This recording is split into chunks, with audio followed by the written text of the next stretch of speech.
Welcome, denizens of the internet. This is Grin and Barrett.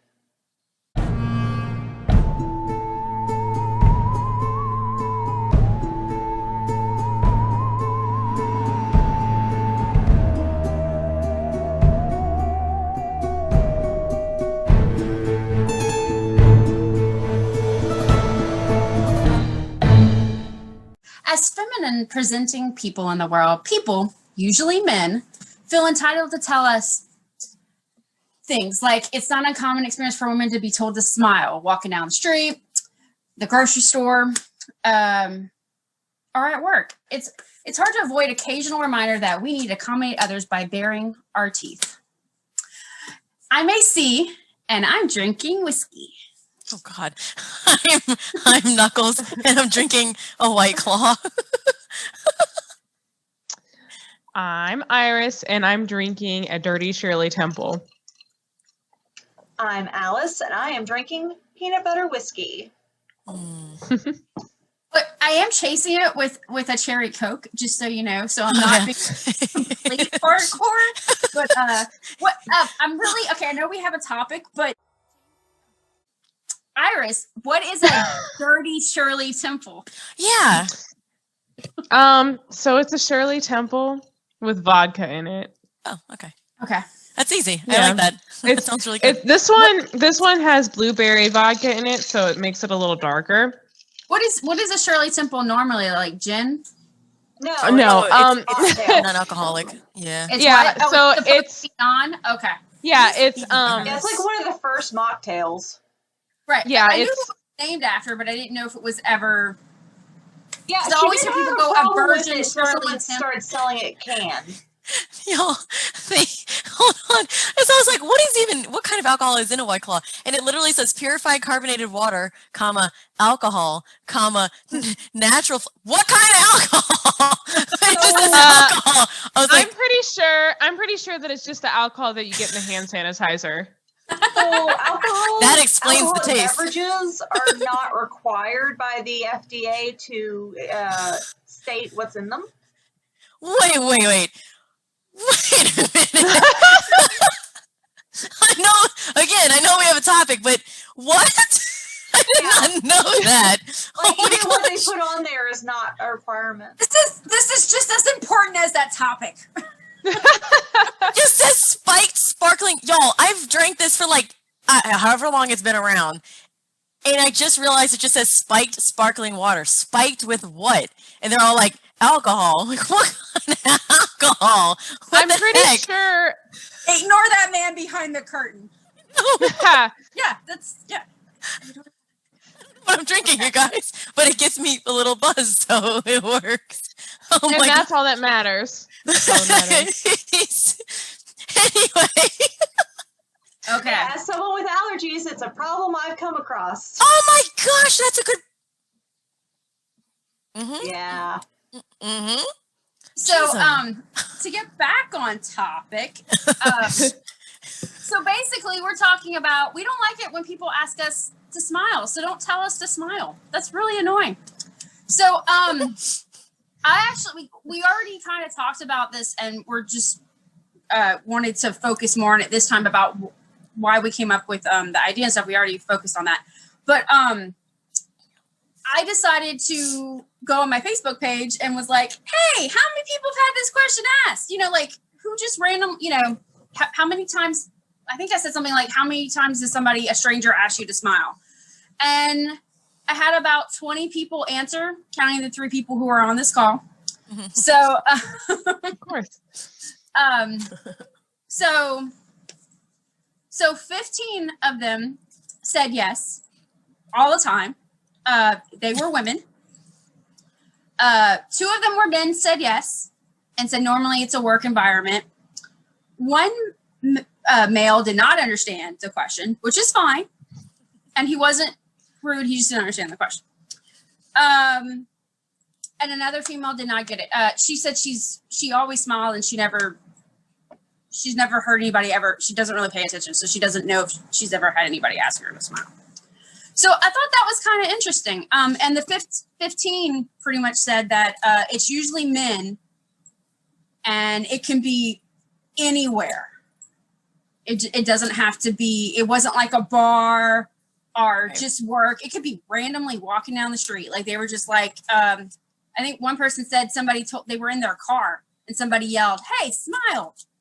Now how could they tell that she wasn't smiling if they were in their car? That's the thing that I was like, how does that work? So Yeah. Because at that point, that's like a borderline catcall right there. Right. Like there's no reason to say anything to someone in a car unless like, to avoid an accident or something, or to tell them that their gas cap is open. That's when it's acceptable to talk to somebody in a car. But like, I don't know. It's just, and I mean, kind of touching upon that too. It's like, okay, what's the point of that? Why do why do predominantly male presenting people feel the need to say these things to people? It's like, okay, when has it ever benefited you in the way, like when has it ever given you the response that you want, right? For real. Because I know some man tells me to smile in a place where I like feel safe to say no. I'm just like, I mean, my go-to is just the creepiest smile I can muster. So it's usually like, yeah, I feel like the conversation always does kind of like when it's presented just out in the world and on social media, it always becomes like, it goes from, hey, the first question is, how many people do I know that have been told to smile by strangers? And then, and it's mostly women. Okay. And female presenting people. And then the next thing is like everyone telling their stories. And then the next thing is like, here are the things that I do in order to basically prevent being harassed or assaulted. And it's like, why should we do anything? Why is it the responsibility is suddenly on us to protect ourselves? It's stupid. well, It's like, just don't do it. that's in like everything, just being a woman in the world. Like you are responsible for protecting yourself from assault somehow.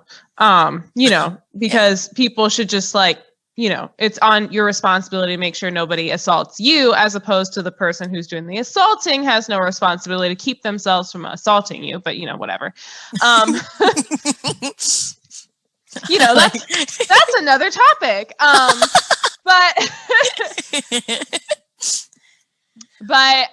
Yeah, it's one of those things where I think if it's something that doesn't happen to you all the time, you might be thinking, well, just tell them to F off.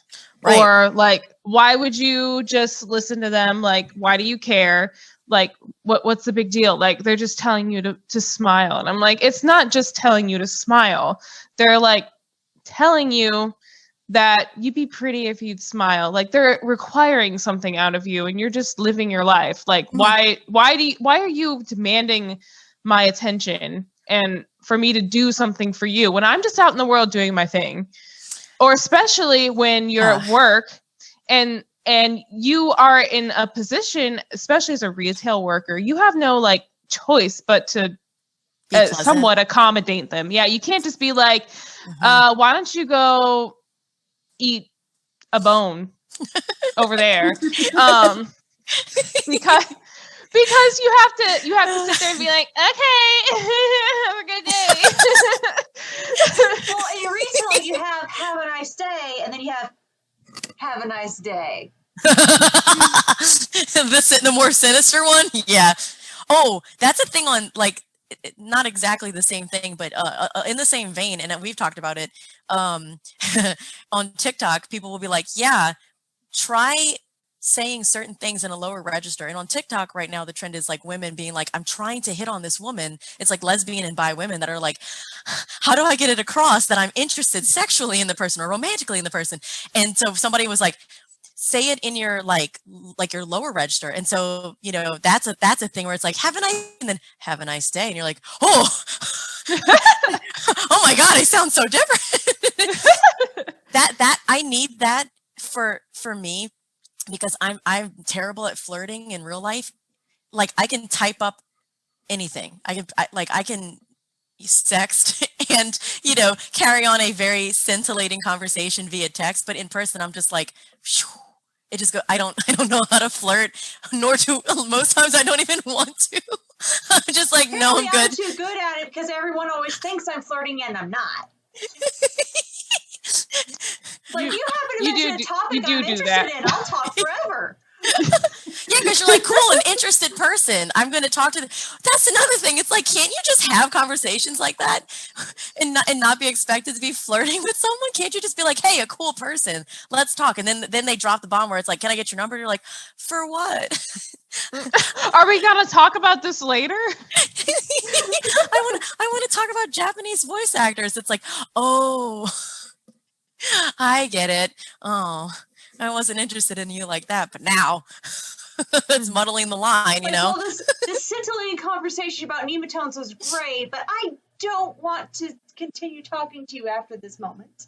Right. But it's like, navigating and like, bringing it back to what Ira said, and really what we're talking about, like, okay, y'all are right. I've been confronted by mostly men. Whenever I explain this to them or something, they're like, oh, well, I would just tell them to F off, or I would just, punch them in the face. Or it's like, no, you don't understand. Like, first of all, it really hasn't happened to you. Okay, understandable. But like, also it's unfortunately an inherently gendered thing where it's like, okay, so immediately someone says, hey, you should smile, like, or smile, it's not that bad, or any litany of freaking, alternates of that stupid thing. And like the men that I've talked to are always like, oh, why don't you do this? And it's like, because then I'm putting myself in a position where I could be freaking assaulted. Like if a bigger guy, right? People get killed all the time. And the other thing is, what they don't understand is they need to be careful too, because there's a lot of stories about men intervening on behalf of like a stranger like is hitting on a woman, and she's obviously like, hey, stop it, get the heck away from me. And the guy, this, a strange man walking by intervenes and he gets killed. Like this stuff happens. It's awful. And it's like, when are we honestly, it kind of all boils down to, again, it's a gendered thing, but it's male violence and privilege and the patriarchy. Yeah. Like, but really it's like the patriarchy. Yeah, it all stems from the patriarchy, but like male violence is a real thing. Look at literally, I would probably say 98% of getting really heated, mass shootings in the past like 6 or 7, well, I guess maybe a decade. Let's call it a decade. Most mass shootings have been perpetrated by what? Males. Like triggered men. And it's like, what's going on, everybody? And well, you had that shooter in Georgia that he went through to all the salons and was just killing women because they aroused him. That is the most disgusting and horrible thing, and he specifically targeted Asian women too. Like that was another thing that was like horrifying that they're not freaking talking about. And the fact that the police, I don't think it was the police chief, but whoever was in charge of the investigation said he was having a bad day. Yeah. I was like, table flip. Like, you know who was having a bad day? The woman that died. It's like, are you serious right now? Their family is having a bad day. Yeah, and they're not here to. Yeah. Well, like they had one woman that her husband was in the salon with her, and like they wouldn't even tell him if she was okay, and she wasn't. But like they were treating him like a suspect because he was there, but they'd already caught the guy. Y'all, it's incredible how many problems stem with like the male power structure, frankly. So back to retail workers though. Retail workers, imagine being at work, somebody tells you something rude. Like, what can you do? What can you do other than just smile at them? There's such a power dynamic between the customer and the worker that you can't just be like, come on, what's wrong with you? What are you doing? Why are you asking me this? Or just, say like, that's inappropriate. You can't even just be like, that's inappropriate. Because in all reality, all they're doing is just asking you to smile, which to the layman, like your boss or your manager, they're not going to be like, oh, like that's super inappropriate. It's not already. Like, right. Yeah. Like, You're not going to get, it's just, it's so icky. It's so icky to come up to a retail worker or a waitress or anybody that's in an industry where they have to put on an air of like, hey, I'm so happy to see you. And ask them to do something for you. It's the same thing where men will come in and ask for your number and you're like, no. Like, I'm working, I'm currently being paid to be nice to you. Like, I'm not going to give you my number because that's just creepy. Yeah, don't mistake my professionalism for actual interest. It's like, no, Right. I have to do this. Like, I'm not, you know. Raise your hand if in a work environment for retail, if you've been given a phone number from one of your customers.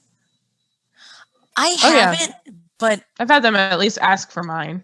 I have been given them. Okay. I've been. Yeah. I've had it slid on the counter numerous times, and I'm like, and I've repeated and I'm just, and I'm like, thanks. Cool. But so, and I don't wear, I was married at the time, and I didn't wear a ring, and I was just like, so finally, I would make it a point to be like, oh no, thanks, I'm married. Yeah, I'm married. Yeah, I would make it a point. But can I interject super quick and just like point at the fact that like, let's, for the sake of argument, usually that works, but it's because another man has claimed you. Yeah. Which is You BS. have to have ownership before they'll leave you alone. And even then, sometimes it doesn't work. Correct. Yeah, because they'll be like, oh, he ain't giving you what you need. And it's kind of like, first of all, how the heck would you know that? You've literally just met me. Like, what? Right.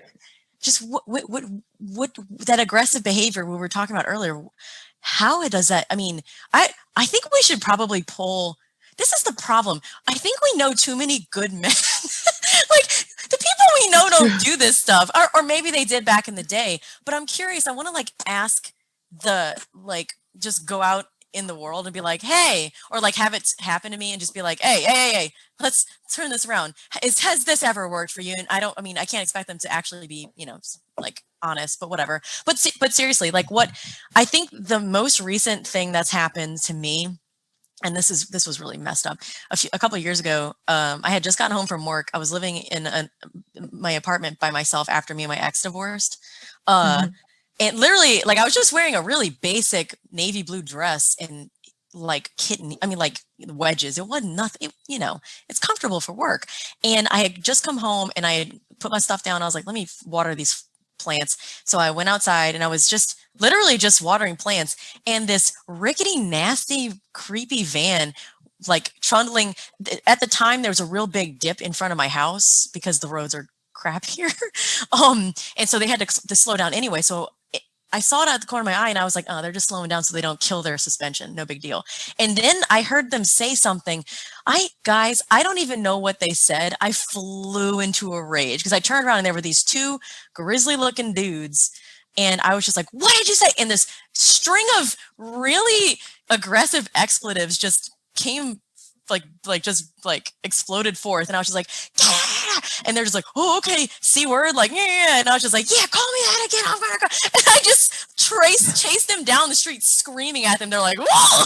But it's like, what did you expect to happen? Because like immediately my fight or flight mode switched on. And instead of fleeing, because I was like, oh, hell no. First of all, I'm in front of my house, so you know where I live, number one. Right. Number two, there's two dudes and one me. And at the time I was like $150 wet. Excuse me, $120. I forgot. I was like, no, I gained weight since then. No, like, and I looked like a tiny little Sprite person. and I was just like, oh no. Because it was super scary. Like, I mean, someone hitting on you in a vehicle is always like inherently scary because they can just hit you.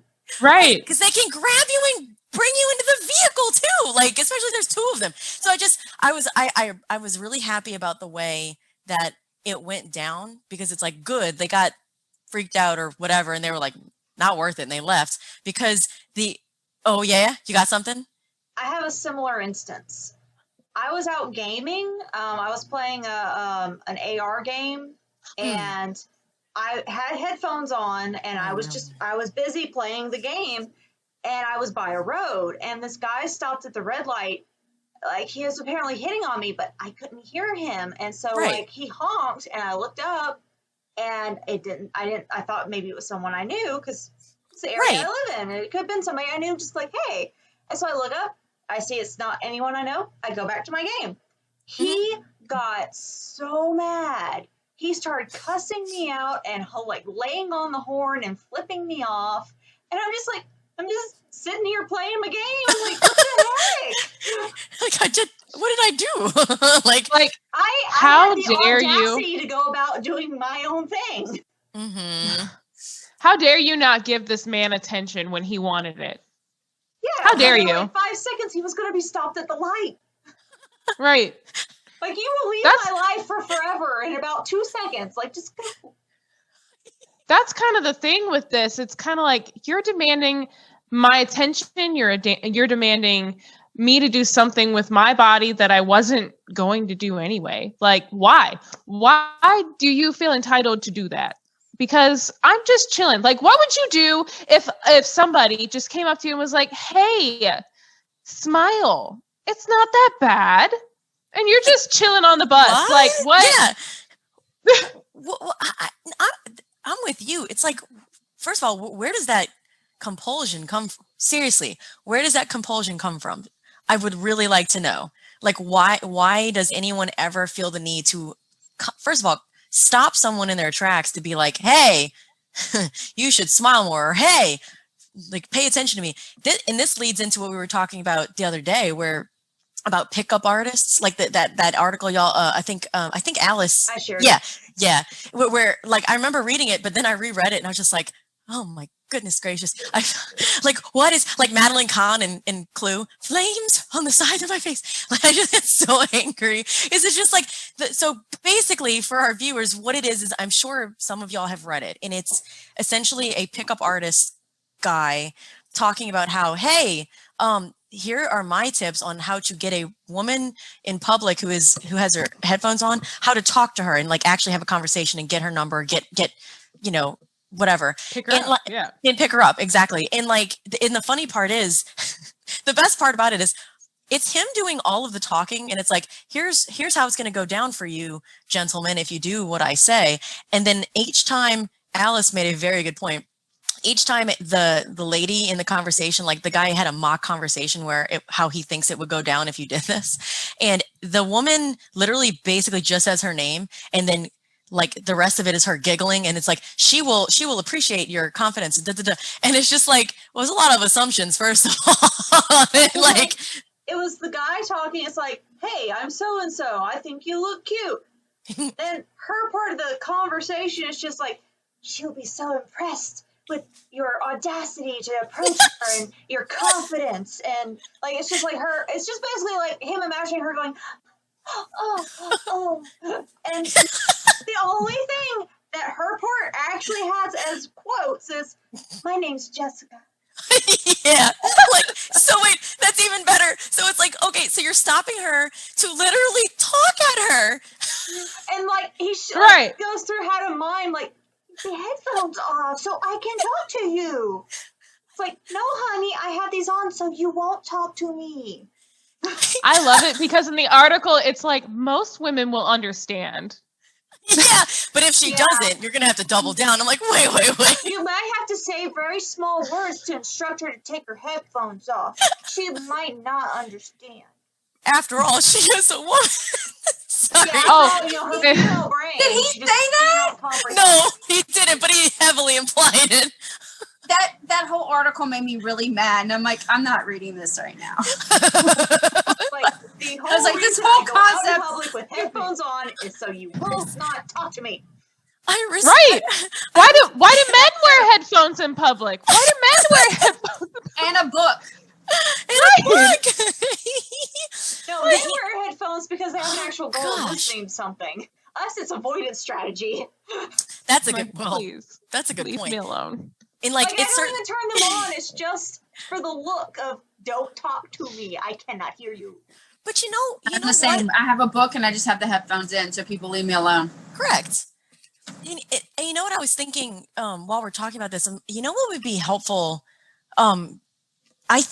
I feel like it would be helpful if we actually gave some instances where it's like, hey, instead of doing this, maybe do this instead. And like, for instance, or give an anecdote where, hey, a guy didn't hit on me. Like I literally just thought of one where I was walking across the street from my building. At the time I had to park across the street in a hotel parking lot.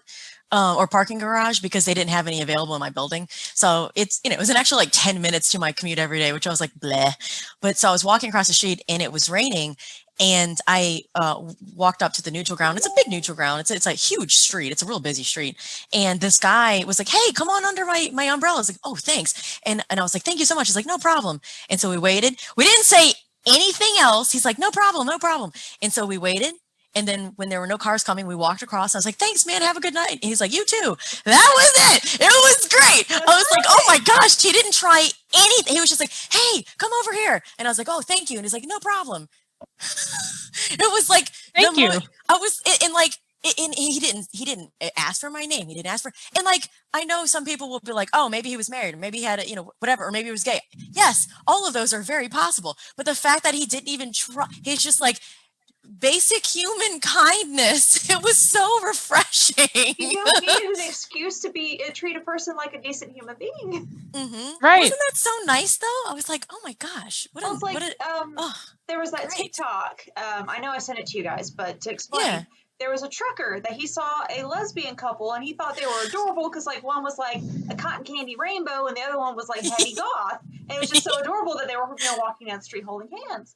And a homophobic other trucker in the area started like saying slurs, right. And the little goth girl just puffs up and starts at him, cussing him out and like I'm gonna beat you up, and the trucker goes, yeah, and I'll help. It was like the lamest thing ever, but like in the comments people are like, no, that was amazing. Like, first off, you stood up for her. Secondly, you did it in a way that didn't undermine her. Yeah. Because he's like, it's not like he took over and goes, no, I'll take you out. It was like, no, I'll help.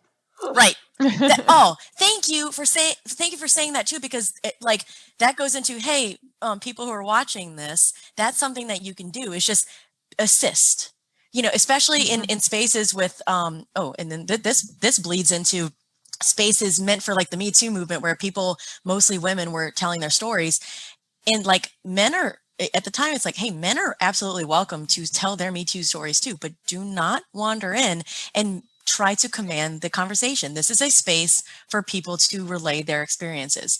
That's it, literally. Like it. So like in that case, the trucker guy's like, hey, I'm here to back you up, man. Like if you need, I'm here to watch. And like, I think we need more, I don't like the term Good Samaritan necessarily, but like more witnesses and more allies, like true allies, where it's like, hey, I'm here to watch whatever. And we need it for police brutality situations too, like all over the place. So many. Yeah, I mean, constantly. Yeah. Like that's another topic, obviously, but like that too, because it all comes down to. But yeah, like that's a really good thing to do for someone out in public. So it's like, okay, if you see someone who clearly has the power dynamic, favored, stop, jump in and just be like, I'm here to help, like that's okay. And be careful because there might be retaliation. Oh my gosh. So guys, do you think we did it? Did we solve the thing? So I think we made the world I think we made this uncomfortable world a little bit more comfortable. I think we did too. I think we did it. So in conclusion, mind your business and stop telling people what to do with their bodies. Let's follow the golden rule and be kind to one another. Just like my mom used to say, if you wouldn't like someone to do it to you, don't do it to them. So thank you for watching. Like if you did, share if you think you should, and subscribe if you want to live. Just kidding. Thank you. Bye.